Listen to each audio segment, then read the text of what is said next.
Bonjour à tous, bienvenue dans cette nouvelle vidéo de mécanique qui traite de l'étude du mouvement.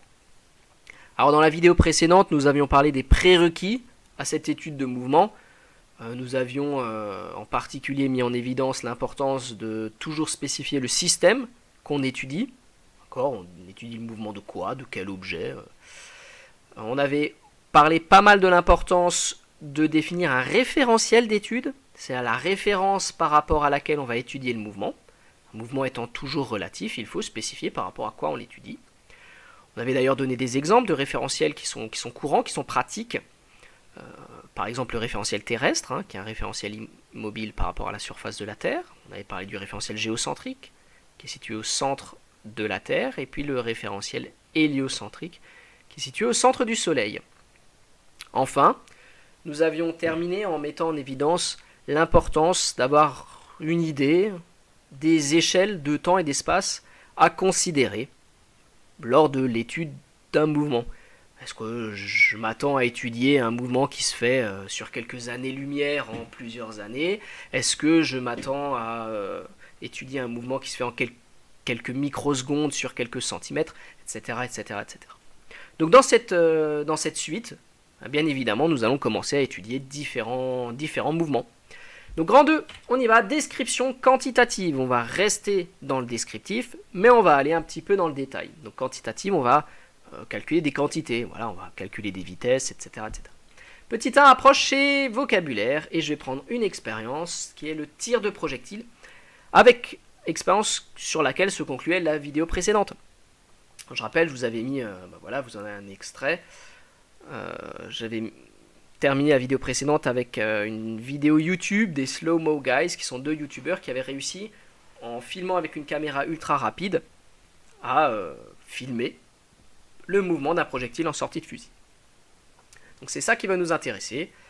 Et on va bien suivre les consignes de la vidéo précédente. Première chose à faire, je définis le système étudié. Et deuxième chose, le référentiel d'étude. Donc en l'occurrence, ce sera le système projectile et le référentiel terrestre. Alors, on ne va pas étudier directement la vidéo. J'ai simplement relevé la position de la balle toutes les 640 microsecondes et j'obtiens ceci. Alors je vous ai laissé le quadrillage pour que ce soit plus simple, j'ai laissé une échelle, et donc vous avez la position de la balle toutes les 640 microsecondes, le mouvement se faisant de la gauche vers la droite. Ok, avant de faire quoi que ce soit, on peut dire pas mal de choses de cette expérience, de cette observation. La première chose, c'est que les points ici, ils sont alignés. Alors s'ils sont alignés, ça veut dire que le mouvement, en fait la balle, elle va décrire une droite, c'est ce qu'on appelle la trajectoire. Donc pour rappel, la trajectoire est l'ensemble des positions occupées par le mobile. Ici, la trajectoire est une droite. On dit que le mouvement est rectiligne. Donc ne dites jamais le mouvement est une droite. Le mouvement est rectiligne, signifie la trajectoire est une droite. Alors d'autres exemples de trajectoires à connaître.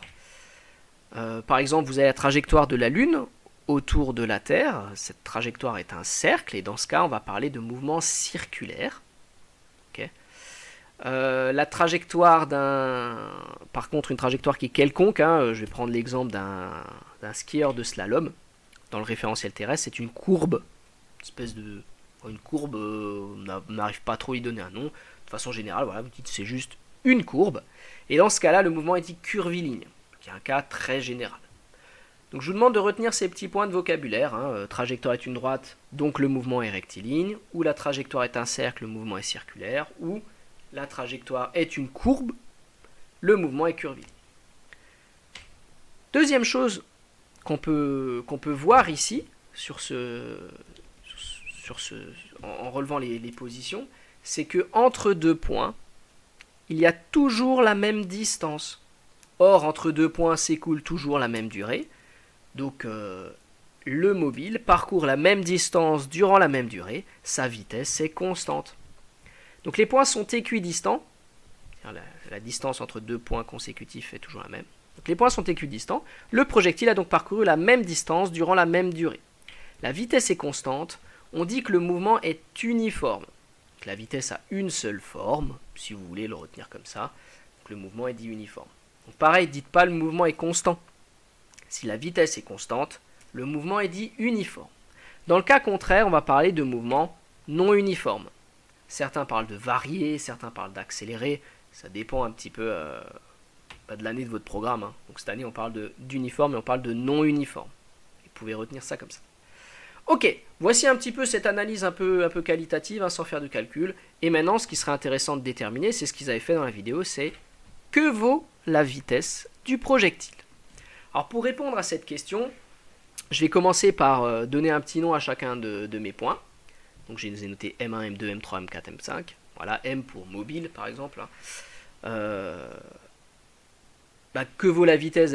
La vitesse, c'est une distance divisée par une durée. Donc je peux prendre par exemple la distance entre le point M1 et le point M2, que je vais appeler M1, M2.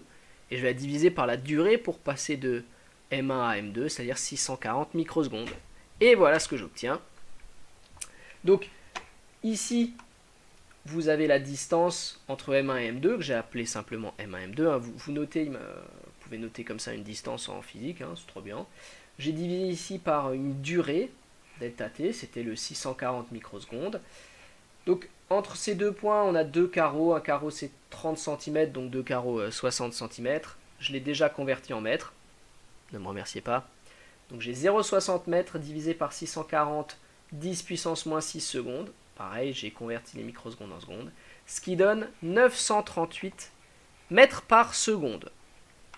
Alors est-ce que c'est quelque chose qui semble correct ou pas? Pour ça, il faut regarder un petit peu, essayer de chercher des valeurs de vitesse. Et voilà ce qu'on obtient sur Wikipédia. Donc le fusil, c'était le point 416, je ne sais même pas comment ça s'appelle. Barrette, blablabla. Et on trouve, alors longueur du canon, j'avoue, j'ai pas regardé. Mais en tout cas, les ordres de grandeur de vitesse, ils sont là, c'est 960 mètres par seconde, 922, 914. Ok, donc on est entre 900 et 1000 mètres par seconde. Donc est-ce qu'on est à peu près, on est dans le bon ordre de grandeur, hein, on est à 938, donc c'est pas mal. Alors vous pouvez remarquer aussi que ce projectile dépasse la vitesse du son. Hein. Alors ça a plein de conséquences. Hein. La première, c'est que le jour où vous prenez, je vous le conseille pas quoi. Mais en tout cas, les gens qui se prennent une balle comme ça ne l'entendent forcément jamais arriver, puisqu'elle va plus vite que le son qu'elle génère. Par contre, vous pouvez jamais avoir un silencieux, c'est-à-dire que quelqu'un qui n'est pas touché par la balle, il va entendre une détonation. Il y a un projectile qui dépasse le mur du son et ça fait un bruit très très fort. Ok, on continue. Petit 2, centre d'inertie. Alors on va étudier un autre mouvement, on va étudier simplement la chute d'un marteau. Alors, système étudié, marteau, référentiel terrestre. Alors, un marteau qui tombe, je mets une petite vidéo, ça ressemble à ça. Alors, si je décompose le mouvement, c'est-à-dire que si je regarde vraiment à quoi ressemble le marteau image par image, j'obtiens quelque chose comme ça. Voilà. Donc j'ai un marteau qui tombe et qui tourne sur lui-même. Donc, étudions le mouvement d'un marteau. Qu'est-ce que ça veut dire? Est-ce que je vais étudier le mouvement du manche? Est-ce que je vais étudier le mouvement de la pièce métallique? En fait, on va définir un point ici. Je vais appeler le point M aussi. Alors je l'ai pris ici juste entre la partie ici métallique qui est plutôt lourde et le manche. Okay. Alors pourquoi ce point est intéressant? Donc, pourquoi ce point M est intéressant? Eh bien, c'est le seul point qui a dont la trajectoire est une droite, qui a un mouvement rectiligne. Quel est le mouvement des autres points du marteau? Le mouvement que font les autres points du marteau? Ils tournent autour du point M. En fait, le point M, c'est un point très important qui existe pour tous les objets, c'est ce qu'on appelle le centre d'inertie. Donc tous les points de l'objet tournent autour du point M. Donc le point M est appelé centre d'inertie ou centre de masse, et sa position dépend de la distribution des masses. C'est-à-dire que si vous avez un disque qui est de masse volumique, que la masse est répartie de façon homogène, uniforme, et bien ce sera au centre du disque. Ici, le marteau, il a beaucoup plus, enfin il a une masse beaucoup plus importante ici dans cette partie-là que dans le manche. Donc le centre d'inertie est beaucoup plus proche de cette partie massive que du manche qui pèse pas grand-chose. Donc vous ne devez pas savoir où est le centre d'inertie. En seconde, on va faire quelque chose de super. On ne va étudier que le mouvement du centre d'inertie d'un système. Quand on va se dire « je veux étudier le mouvement du marteau », en fait en seconde ça veut dire « je veux étudier le mouvement du centre d'inertie du marteau ». Donc en seconde, nous n'étudions que le mouvement du centre d'inertie des systèmes. Alors pourquoi ? Parce que c'est toujours le mouvement le plus simple et on peut en faire dire beaucoup de choses. Par contre, évidemment, ça va limiter notre étude. On n'aura aucune information sur les rotations de l'objet sur lui-même. Donc l'étude est plus simple, mais nous perdons l'information sur les éventuelles rotations de l'objet sur lui-même. On va aussi perdre de l'information, par exemple, sur sa déformation éventuelle. Je veux dire, si je lâche une éponge, je ne verrai pas, en étudiant le centre d'inertie, forcément, que l'éponge s'écrase au niveau du sol. Bref, donc c'est à retenir, la définition du centre d'inertie et quelles informations on perd quand on modélise l'objet par un point au centre d'inertie. C'est aussi à savoir. Bref, ce qui est en rouge, c'est à savoir. Même ce qui n'est pas en rouge d'ailleurs. Ok. Continuons en parlant de vecteur vitesse. Alors je vous ai remis ici les positions successives du centre d'inertie du marteau. On remarque donc que la trajectoire de M est une droite, donc que le mouvement est rectiligne, on l'a dit. La distance entre deux positions successives augmente au cours du temps. Donc cette fois-ci, la vitesse n'est plus constante. Durant la même durée, j'ai une distance parcourue qui est de plus en plus grande. Donc la vitesse, elle augmente. Le mouvement est non uniforme. D'accord ? Ça ne choquera personne que quelque chose qui tombe tombe de plus en plus vite au cours de sa chute. Alors, justement, parlons de cette vitesse. Cette vitesse, elle change. Comment je pourrais la représenter en un point ? Alors, première chose dont il faut parler, on va déjà regarder le déplacement que fait un point au cours du temps. Par exemple, au début, je suis en M1, puis je vais en M2. Ensuite, je suis en M2, je vais en M3. Je suis dans M3, je vais en M4. Je vais de M4 à M5. Donc, cette flèche que j'ai fait, c'est un vecteur. C'est-à-dire qu'on tu dis jamais flèche en sciences. Tu dis vecteur, vous avez étudié ça en maths. Paniquez pas. Voilà, si vous me dites flèche, je ne suis pas perturbé. Donc, ce vecteur-là, c'est ce qu'on appelle le vecteur déplacement, puisqu'il montre le déplacement qui a eu lieu. Voilà. Donc, alors, le vecteur déplacement, j'ai écrit ici, je le dis quand même, j'écris MI à MI plus 1, ça veut dire de M1 à M1 plus 1, ça fait M2. Donc de M1 à M2, de M3 à M4, de M4 à M5, tout ça s'appelle le vecteur déplacement. Si je peux représenter le déplacement par un vecteur, il me semble naturel de pouvoir représenter la vitesse, c'est-à-dire le déplacement par unité de temps, également par un vecteur. Et on va retrouver une expression qui est assez analogue à celle que j'ai donnée un peu plus tôt dans la vidéo quand on parlait des projectiles. Donc la vitesse au point MI, donc M1, M2, M3, M4, comme vous voulez, est représentée par un vecteur V en MI tel que là, le vecteur vitesse, c'est simplement ici ce vecteur déplacement divisé par delta t. Alors comme votre prof de maths m'a dit, vous n'avez peut-être pas divisé des vecteurs, vous n'avez fait que multiplier des vecteurs par des nombres. Donc, on sera d'accord que ce vecteur divisé par delta t, c'est comme ce vecteur fois 1 sur delta t, si ça vous aide. Je ne suis pas sûr, on va voir. Donc, avant de paniquer, pareil, on va parler de choses très simples. Que veut dire cette définition ? Eh bien, première chose, c'est que ce vecteur vitesse aura toujours la même direction et le même sens que le vecteur déplacement. Okay, donc ici, si vous voulez tracer le vecteur vitesse au point M1, eh ben, il sera de direction verticale et il sera vers le bas.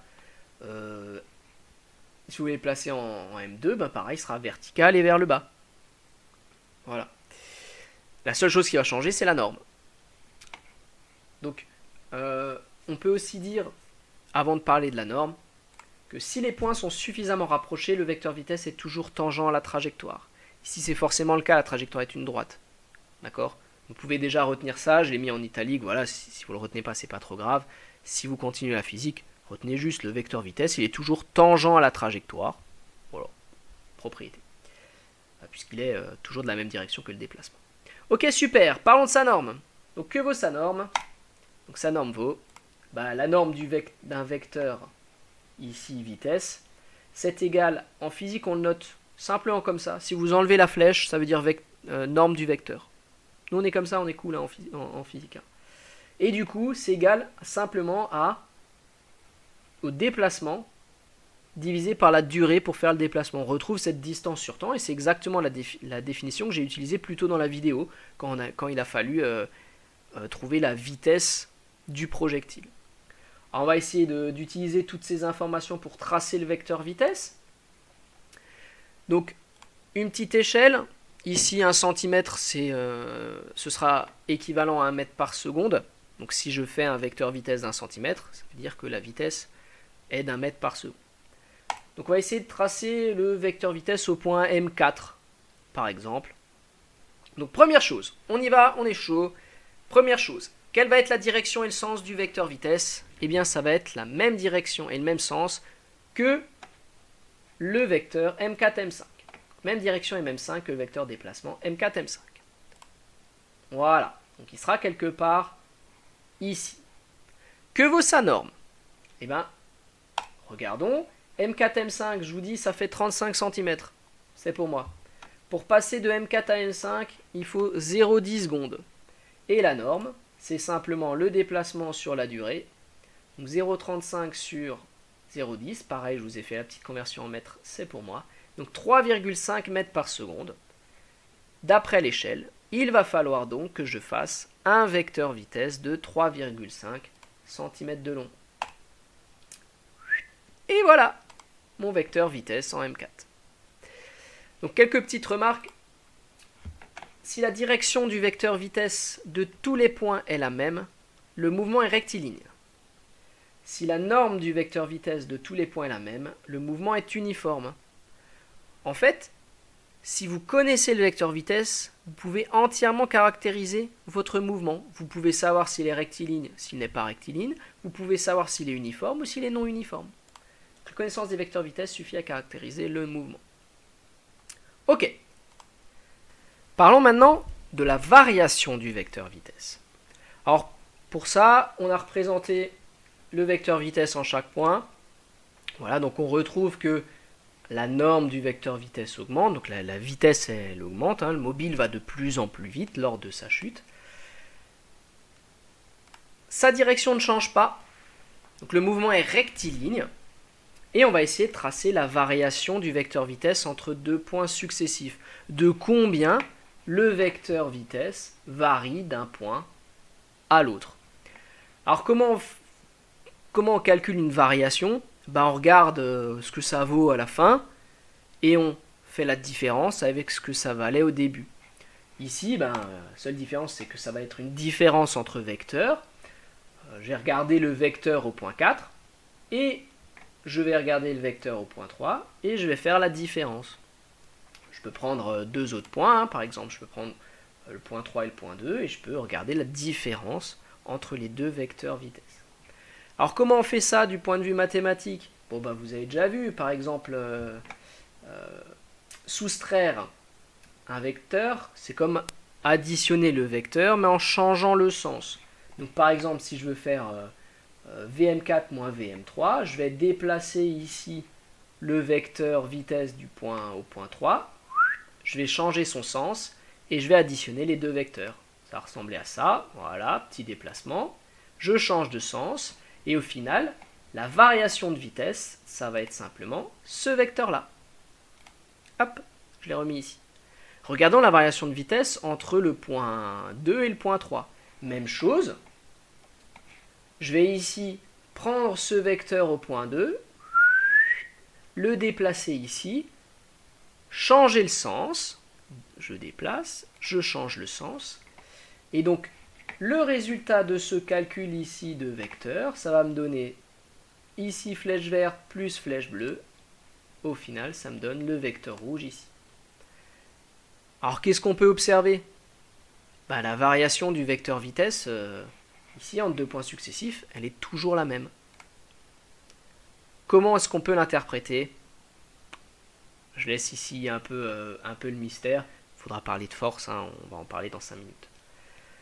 Alors, autre exemple de chute, un peu plus compliqué, c'est le lancer d'un objet. Je lance un objet et j'obtiens ici les positions que j'ai relevées comme ça. Okay, ce relevé là de points. Je trace là aussi le vecteur vitesse sur tous les points et j'essaie de tracer les variations du vecteur vitesse. Donc je vais y prendre comme avant. Okay, Vm4 moins Vm3. Ok. Je décale, je retourne et voici cette variation de vitesse. Même chose, point M3, M2. Alors ici j'ai sauté un petit peu, hein. Je l'ai pris, je l'ai décalé, j'ai déjà retourné. J'obtiens la même variation de vecteur vitesse. Donc la variation du vecteur vitesse, celle-là aussi, toujours la même. Comment l'interpréter? Donc là, t'es fou parce que c'est ouf, c'est bizarre. En fait, je vais te spoiler un petit peu le truc, même si là on est vraiment tangent au programme. Mais ce qui va faire varier le vecteur vitesse, c'est une force. Et la variation de ce vecteur vitesse a toujours même direction et même sens que la force. Donc ici, il y a une force qui agit sur l'objet, une force qui est verticale. Une force qui est verticale et vers le bas, c'est simplement le poids.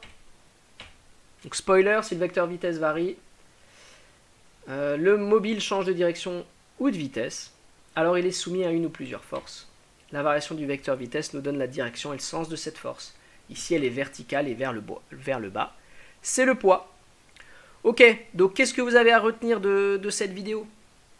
Vous devez retenir qu'on modélisera toujours des systèmes par un point qui est posé, enfin, correspond au centre d'inertie, que cette modélisation implique une certaine perte d'informations. On va perdre toutes les informations relatives à la rotation, par exemple, de l'objet sur lui-même. Vous devez retenir que la vitesse, on peut la représenter sous la forme d'un vecteur et vous devez savoir le faire dans les cas simples. Alors, typiquement les cas où vous avez quelque chose en ligne droite, par exemple. Et enfin, dernière petite chose, et ça va être repris dans le chapitre après, si le vecteur vitesse varie, autrement dit, si vous avez un objet qui va plus vite ou moins vite, ou qui tourne, dans ce cas-là, il y a au moins une force qui s'applique. Le boulot de la force étant de faire varier le vecteur vitesse. Donc suite, prochain chapitre qui s'appellera force et mouvement. Donc portez-vous bien, prenez soin de vous, et puis on se dit à bientôt. Allez, salut!